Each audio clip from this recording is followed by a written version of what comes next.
So welcome. Thank you all for coming to the 45th GCC Foundation annual meeting. We're pleased to have you gathered here tonight to celebrate the impact that over half a century of this college's presence has made on our community.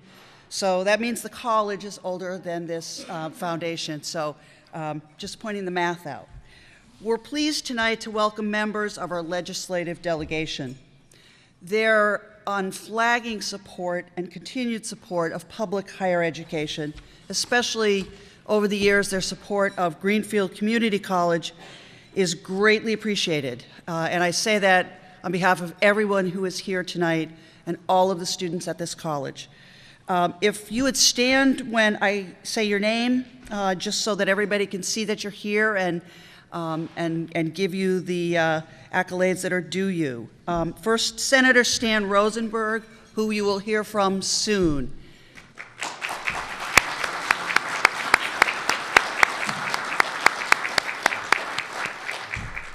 We also have State Representative Paul Mark, who's Vice Chair of the Committee on Higher Education. He's with us tonight.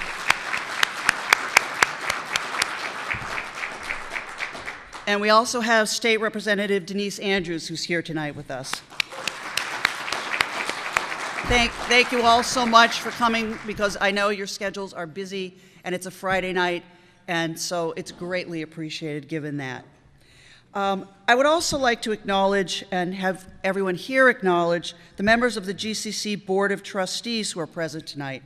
We have the board chair, Rob Cohn, who's here in the front in the Cohn Dining Commons. Rob.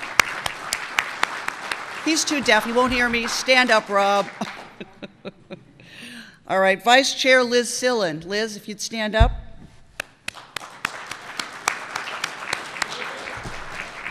And with us tonight are also Maria Rodman and Alumni Representative Amy Hollick-Dunn. If you would stand up, both of you. Thank you. I would like to thank the members of the GCC Foundation, particularly who have planned this annual meeting. Their work in developing the program takes time from their schedule, and their schedule is busy as it is. And so I'd like to thank Shannon LaRange, Andrea Carlin, and Regina Curtis from the GCC Foundation staff. I also want to thank Geraldine Voudrin and her staff from our catering service at the college, Fitzvolk. Also like to acknowledge Jeff Marks and his GCC facilities crew, Ryan Aiken from the business office, and Gary Lange from the Educational Technology Department.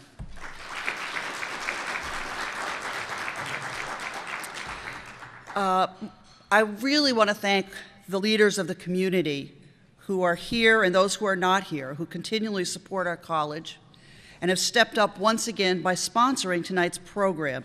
If you look through your program, you'll take note, all of those people who have been very generous in their support of GCC and the foundation by sponsorship ads. So take a look through that and know that when they're here because they care about GCC, and they're putting their ads there to show us that. Finally, I would like to draw your attention in the program to the list of those individuals who sponsored one or more students to attend tonight, and they're here in the front. So they pay for a dinner to allow a student to be here who would not otherwise be here, and so I think that's a particularly thoughtful gift to make, since this is all about students. We're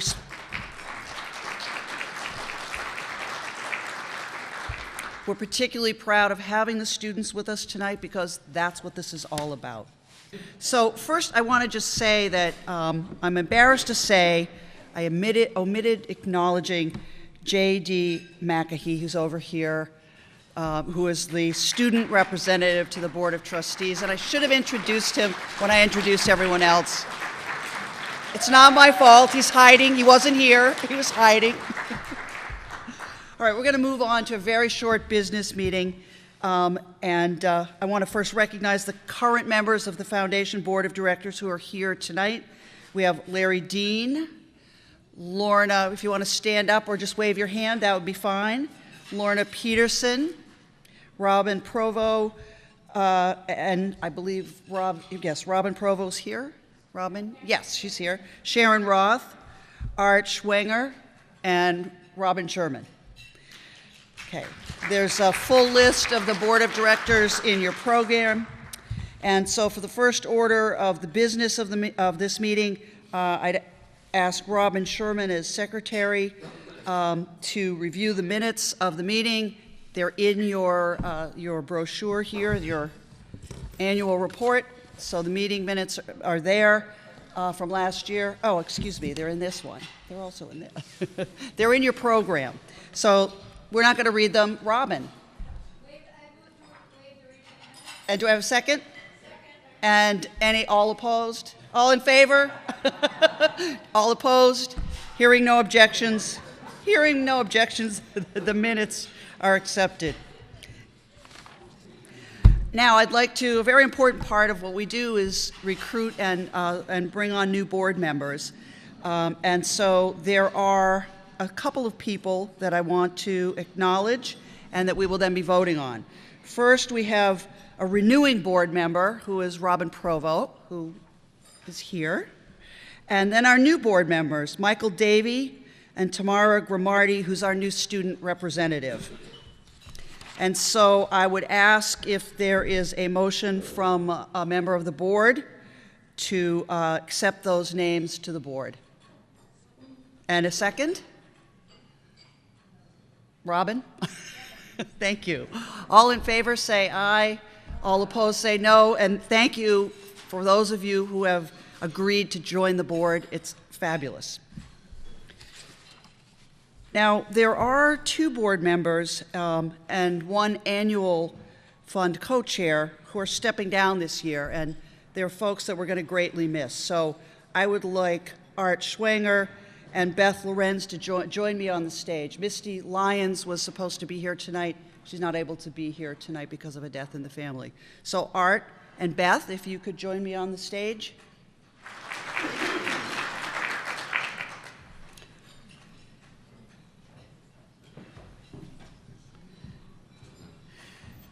So Beth, come on up here, guys. I don't know why I'm here. Why am I here? You don't know why you're here? No. Well, Beth has the distinction of being the only person that I can recall in my term on the board to actually be willing to serve 2 full terms as our annual fund co-chair. She actually volunteered to do it 2 years. 3 years. 3 years, actually. That's right. What do I think? She stayed on for 3rd year to assist Joe Ruggieri.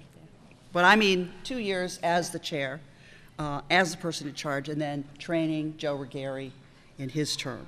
So we want to thank you, Beth. You've been a stalwart supporter and vocal proponent of GCC. We'll miss you. We'll miss you tremendously here. Have some flowers.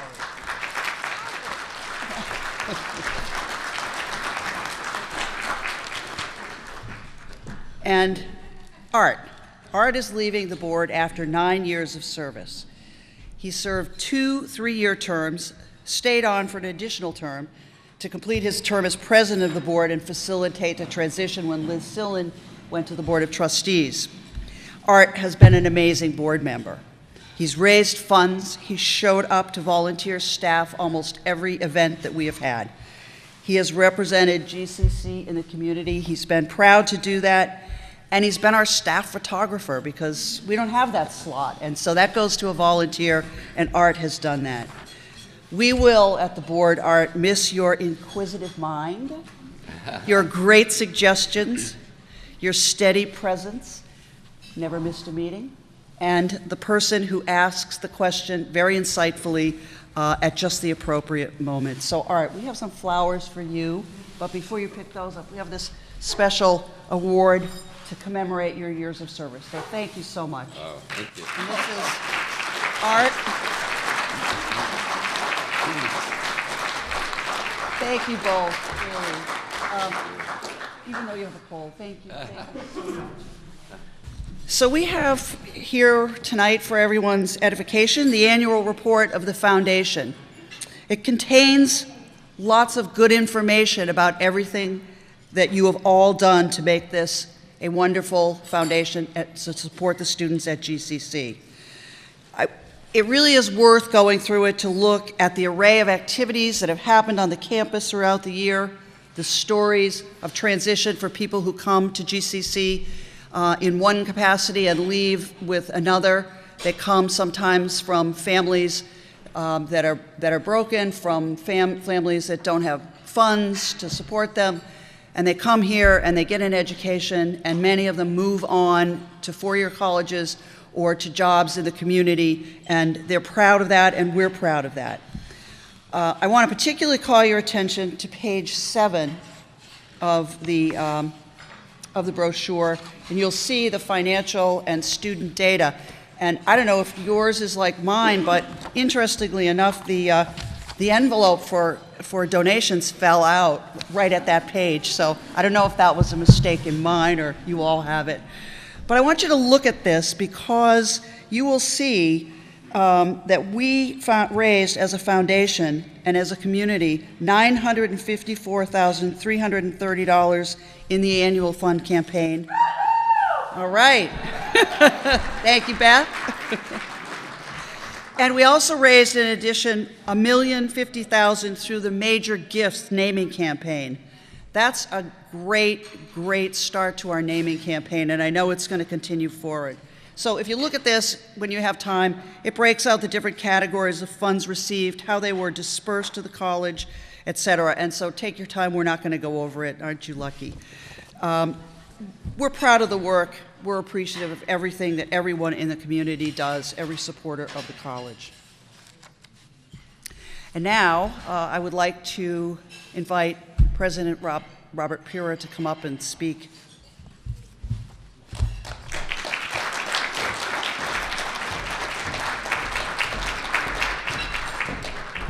Thank you, Diane. So before I have the honor and privilege of introducing our speaker tonight, I would like to ask all of the students who are here, all GCC students, please stand up. You're the reason why these folks work so hard for this college, so please stand up.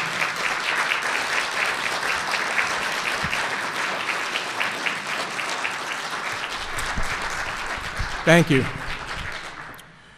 So at student orientation, I asked students who were in that room actually the first day for many on this college campus, maybe first in their family to attend a college, as most of our students are. And I asked, how many of you are here to transfer? And a whole bunch of hands go up, and I ask, where do you intend to go to? And people yell out UMass or Mass College of Art, or they yell out Smith, and we tell them that we have the largest transfer to Smith of any community college in the nation. We tell those students, I think there's a Smithy over there. We tell them that our students do as well, if not better, than the students that start at those four-year institutions. And we tell them about our graduation rate and our transfer rate and all the good, really good scholarship opportunities that are provided for them. And then I ask, how many of you are here for our professional programs? And a certain number of hands go up. It's about 50-50 of students who walk in the door. 50% look for our transfer programs. 50% look for some of our professional programs. And I say, which programs? And many of them yell out the emergency medical, or many yell out the nursing program. And we talk about how 90% of the students in those programs are in those jobs or in college within the first year after graduation. And now we have to add to that broad range of opportunities, we have the new Gene Simmons Endowed Scholarship in Nursing, the Endowed Faculty Chair in Nursing, which provides for scholarships that start at the CNA and can help students enter into the BSN and our new collaborative for that program here in Greenfield. And I talk about our new manufacturing program at the Middle Skills Academy that we created in collaboration with the Regional Employment Board, the tech school, Steve Capshaw, who really worked incredibly hard with the legislative body and the local businesses to make sure that that particular facility is the best in the region. So we talk about all those opportunities. And then I say, how many of you are really not sure why you're here? And then there's that dead silence, you know, that silence that says, maybe I won't say it.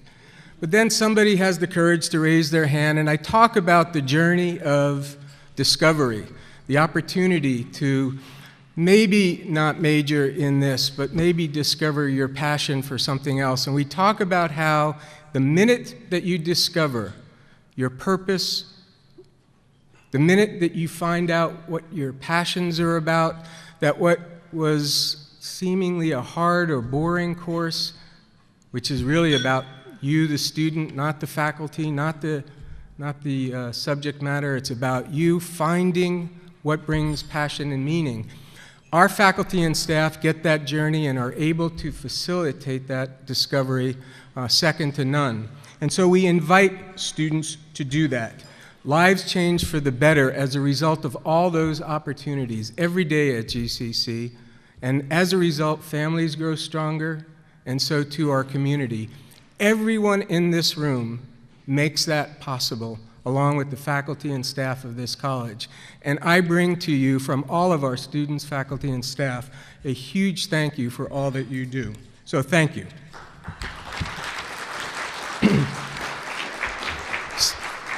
Stan Rosenberg was elected state senator in September of 1991. Prior to serving in the Senate, he served in the Massachusetts House of Representatives. His 22 years of exemplary service in the Senate has earned him the respect of his colleagues and the appreciation and continued support of his constituents. In addition to being named the Dean of the Senate this past January in acknowledgement of being the longest continually serving state senator, he was promoted to Senate Majority Leader shortly after that, and most notably was tapped in July to succeed Senate President Therese Murray when her term ends. He will be the first Senate President from Western Mass since 1971.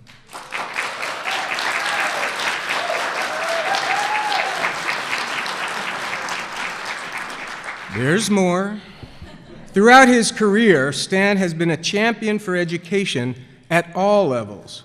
Fair and progressive taxation to support the public services we all need and want. Environmental protection with an emphasis on recycling and conservation. He talks passionately about economic development for our region and social justice for all. Each of those representing the core values of GCC. In 2001 and 2011, Stan had the privilege of serving as the Senate Chair of the Joint Committee on Redistricting. His breadth of institutional knowledge, undisputed integrity, and commitment to public service were instrumental in the success of both redistricting processes. His handling of the sensitive subject of legislative redistricting is viewed as the model for inclusivity and transparency in government. In fact, our meeting here tonight would not be possible without the leadership of Senator Rosenberg in two different ways. First, many people don't really know that when the governor put out the bond bill that helped provide the funds for this, it was Senator Rosenberg that helped pave the way for that by first being the first, I remember, being the first to offer that bond bill for higher education. And then second, when we were in the queue, he was among the legislative delegation of Western Mass, truly the hardest, smartest working group in the legislative body. He was among that group that stood up for this college and for this space. So this room is exactly as a result of what the senator has done. And as I have often said when we have tours or when I welcome people in this room, we now finally have a room, we finally have a library, we finally have a college that offers the same level of excellence that the faculty and staff have been offering here since its inception back in the early 60s. So we thank you for that. Stan has lived in and been an active member of the Pioneer Valley for more than 40 years, and we are pleased and honored to welcome him to this part of this community tonight. So many go off to Boston or to DC to do good work and find the windmills too challenging and either leave or they stop fighting. Not our senator. Many bend to the will of the winds so as to ensure re-election or party favoritism, while others today are so rigid that the art of compromise has died and all forward momentum is frozen in place. Not our senator. And far, far, far too many in office turn away from the tough fights, whether the fight was for gay rights and the gay marriage law here in the Commonwealth of Massachusetts, the needs of the poor, or the investments in public education for all, our senator stood tall. Ladies and gentlemen, please welcome the next Senate President of the Commonwealth of Massachusetts, our Senator, Stan Rosenberg.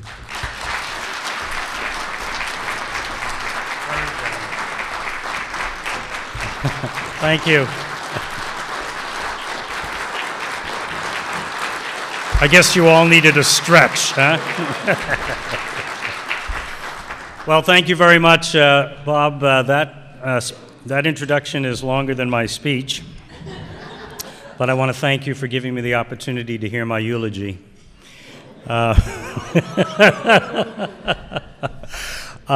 So seriously, I do, when Regina called me, I was very happy to get the invitation. I said, so give me the lay of the land, and she said, talk for a few minutes and leave time for questions and answers. And I really appreciated that because I have a few things I'd like to say, but I always prefer the Q&A period because then I know I'm actually speaking about some specific things that at least some people in the room really want to explore with us. So, but before I get to the view on the hill, which is the title of my speech, a title broad enough that we could talk about anything. But what I want to talk about first is to offer congratulations to GCC, to the people in this room, and to the people who are not in this room who you all represent, be they students, other faculty, other staff, donors, community leaders, the people who make GCC what it is. There is always another issue, always another problem, always another challenge, always another thing that we're focused on.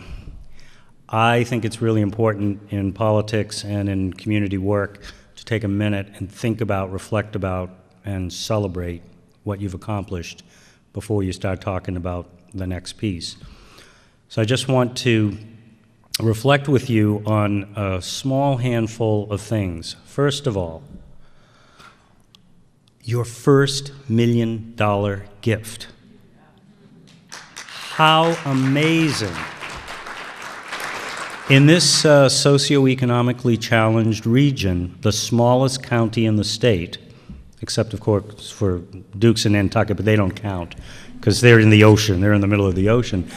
But a $1 million gift coming out of this community and almost $1 million in smaller gifts spread throughout the whole county from every community and gifts of all sizes, all welcome no matter how big or small they are. So this year you put together $2 million from the community. This is the same community that at least 3 times since I've been in office, somebody in Boston said, it's too small an institution, we need to consolidate it with something else because it's not economically efficient. What a mistake that would be, huh?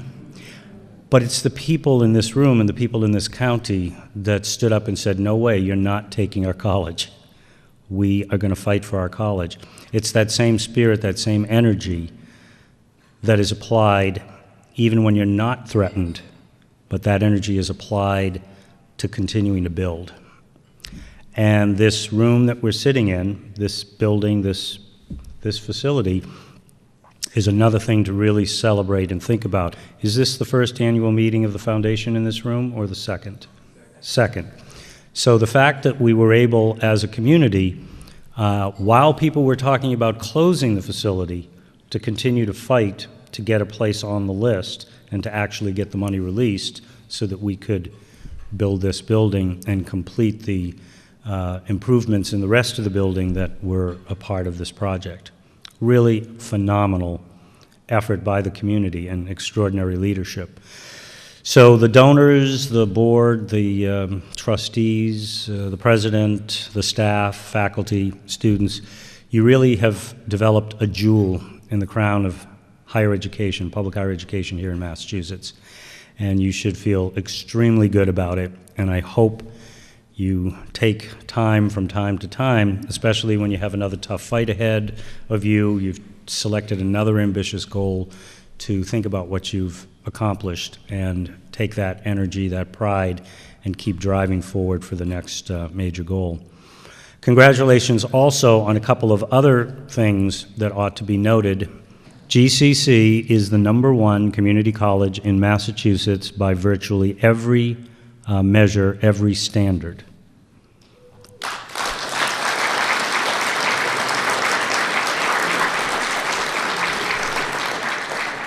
Highest graduation rate, highest transfer rate,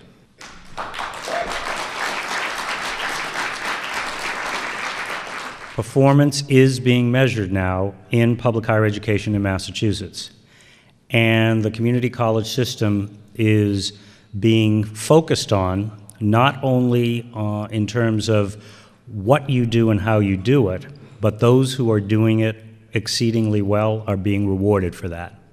And the fact that the old formula basically put GCC behind the 8 ball, the performance of this campus now puts it, shall we say, in the front of the pack or close to the front of the pack in terms of benefit, because you're actually outperforming every other community college here in Massachusetts.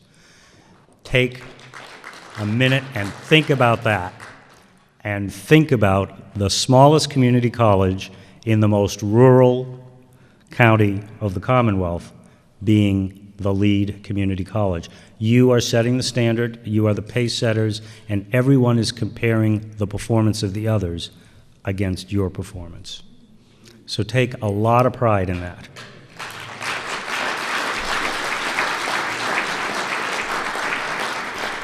And I want to thank you for employing about 350 people, more than 80% of whom live in my district. Because we like good jobs, we like good paying jobs, we like hardworking people, and you're one of the largest employers, and I believe you are the largest public employer here in Franklin County. I want to thank you for that. But most of all, this is about the students and the opportunity that this community college and all community colleges provide. And you should take great pride in this, and I just want to congratulate and thank all of you, whether you're paid as an employee or you are paid through satisfaction in the contribution you're making as a volunteer, in whatever fashion, for the contributions you're making to creating an excellent institution of higher education, providing excellent opportunity for the people right here who are your friends and neighbors. Now, looking to Beacon Hill, a quick view from Beacon Hill. Things are getting better. That's the good news. The economy is slowly improving. It's still a little bit rocky in the sense that it's not like a steady trajectory, upward trajectory, but it is still moving in the right direction. We're generating a little bit more revenue at the state level using our existing tax programs and systems. And as a result of that, we're able to begin to restore some of the funding in targeted, strategically important initiatives and programs and agencies. And higher education was one of the most significant beneficiaries of that this year. President Bob Corrett of the UMass system said we ought to get back to funding at least 50% of the cost of education, and he laid that out as a UMass goal. It was such a great idea that we grabbed it, and we embraced the state university system as well as the community colleges. So there was a substantial increase in funding this year, with some special initiatives for community colleges that were focused on helping people be better prepared for the jobs that are out there right now waiting for qualified people. So His idea was a 2-year commitment to get to 50/50, and because it was too big to do all in 1 year, we got the 50/50 this year, and I'm hopeful that we will, as a legislature and the governor, will stay with it, and that we'll get the second-year installment so you can keep the forward movement. We're very concerned about affordability, and our friend Representative Paul over here is the co-chair, the House co-chair of the Affordability Task Force in the Higher Education Committee. We're looking forward to his report and see what they're going to recommend to us to try to help with the affordability problem. And I was recently visited by a community college president who said there are 2 other things that community colleges would like. One is more money for deferred maintenance. I hope that's not a big problem on this campus anymore, given all the reconstruction that we've done and the new construction, but you probably need a few bucks for that too. You do, okay. And he also said, let's rejuvenate the endowment incentive program for our endowment foundations on the various public college campuses. And as the author of that original program and someone who fought for it and continues to like it and think it's productive, I'm hoping we can, not so long from now, get back into the business of funding some endowment incentives so that we can continue to grow your foundations. That said, I think top priority should be 50/50, because I think giving you more money in your operating budget and in your base budget should be the first order of business, and then when we can, to add the capacity to give you more tools as a foundation to incentivize people to give more. So I'm bullish and optimistic about where we're headed, because things are starting to look better and people are starting to walk around with a renewed spring in their step and a smile on their face, because things are getting better. So I think I'm going to stop there and go to your questions and thoughts and comments.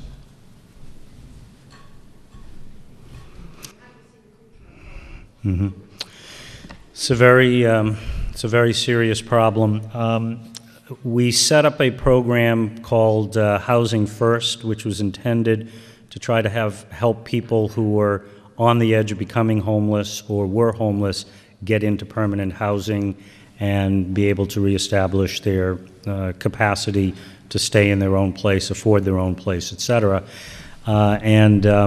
The enrollment in that program exceeded our capacity, and people were limited to 2 years. The original concept was to give you 3 years to make the transition, but we ended up with only 2 years in the final legislation, and as we came to the end of the 2 years, people who were not able to reestablish themselves essentially became newly homeless.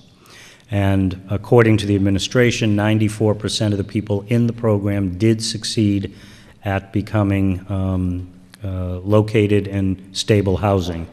But that 6%, which is a fairly sizable number, added to the waiting lists for people who were waiting for affordable housing and looking for affordable housing.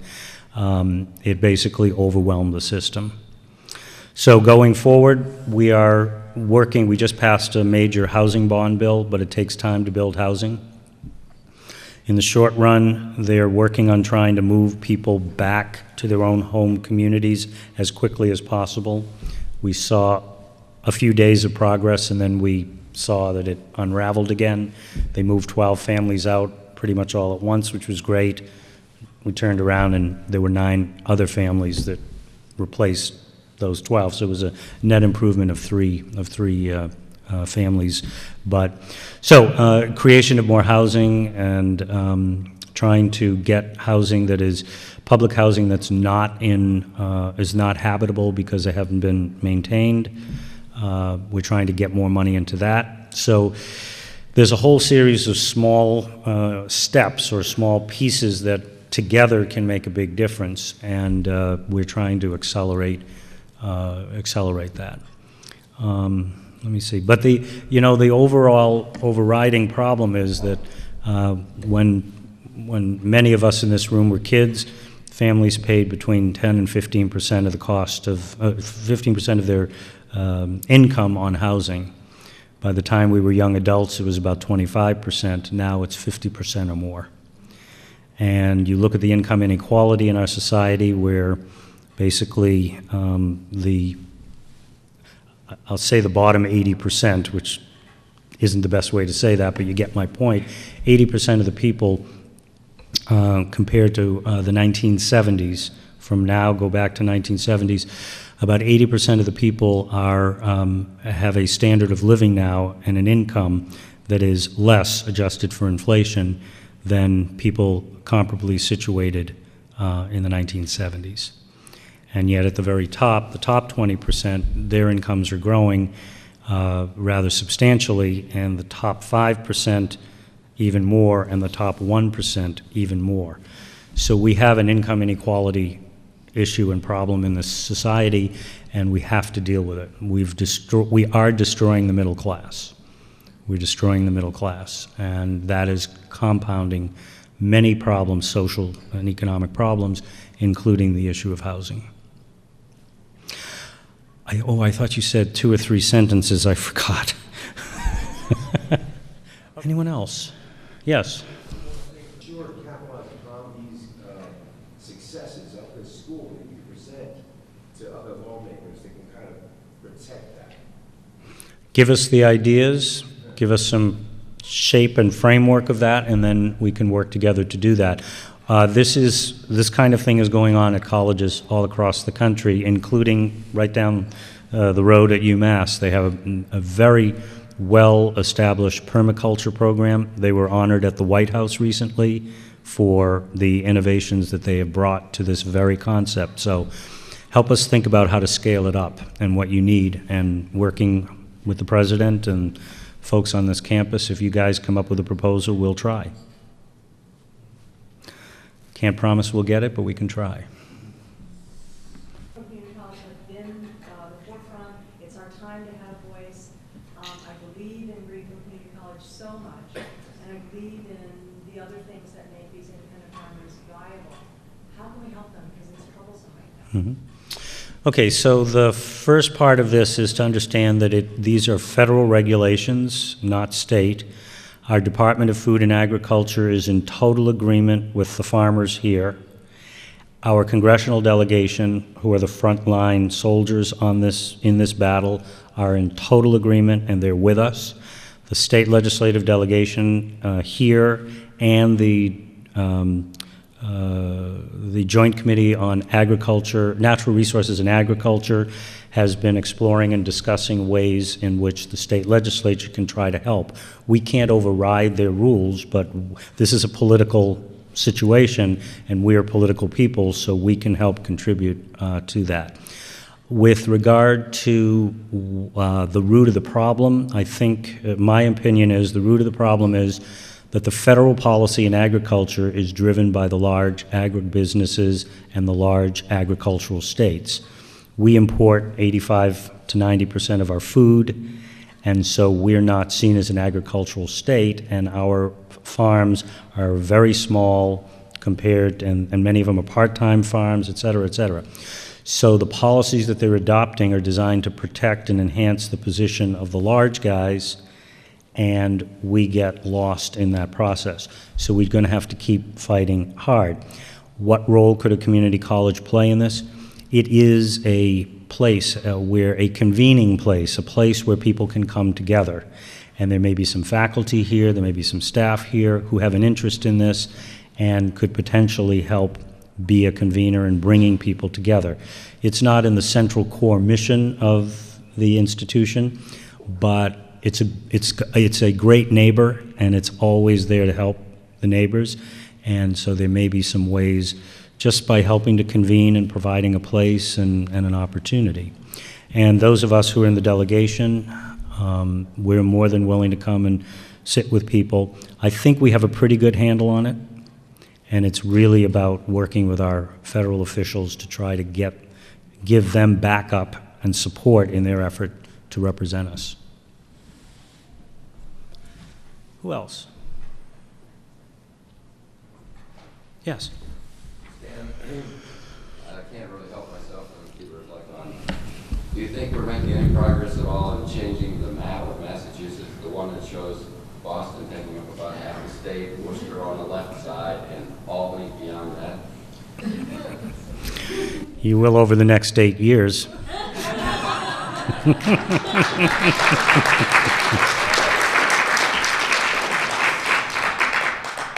Happily, we had a cycle about 12 years ago, and happily we're on the upswing of another cycle. Steve Kulik, who's well known to us all here, is Vice Chair of the Ways and Means Committee. It's the most powerful committee in the House, and he's in the number 2 position. I'm moving up to my position. Every legislator in Hampshire County is a chair or member of House leadership at this time, and a significant number in Hampden County are as well, and a significant number in Berkshire County. We have 2 younger members in terms of tenure who are working their way up. So Denise and Paul are folks who you're going to see move up over time as they get a couple more terms under their belt. So we're very well positioned right now.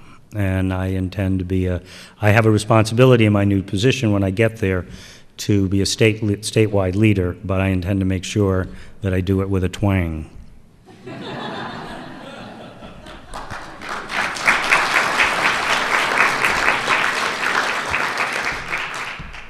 Oops, I forgot there was a reporter here. That's T-W-A-N-G. Anyone else? Well, then I will thank you again very much for the extraordinary work that you all do, and thank you for the opportunity that you've given me to be with you this evening, and even more so the opportunity to represent you in the legislature. Without you having elected me, I wouldn't be having the opportunities to move up the ladder and have the opportunity to try to serve you even better. Thank you.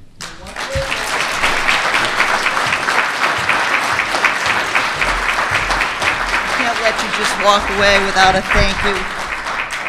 So let's get this out of the way so we don't.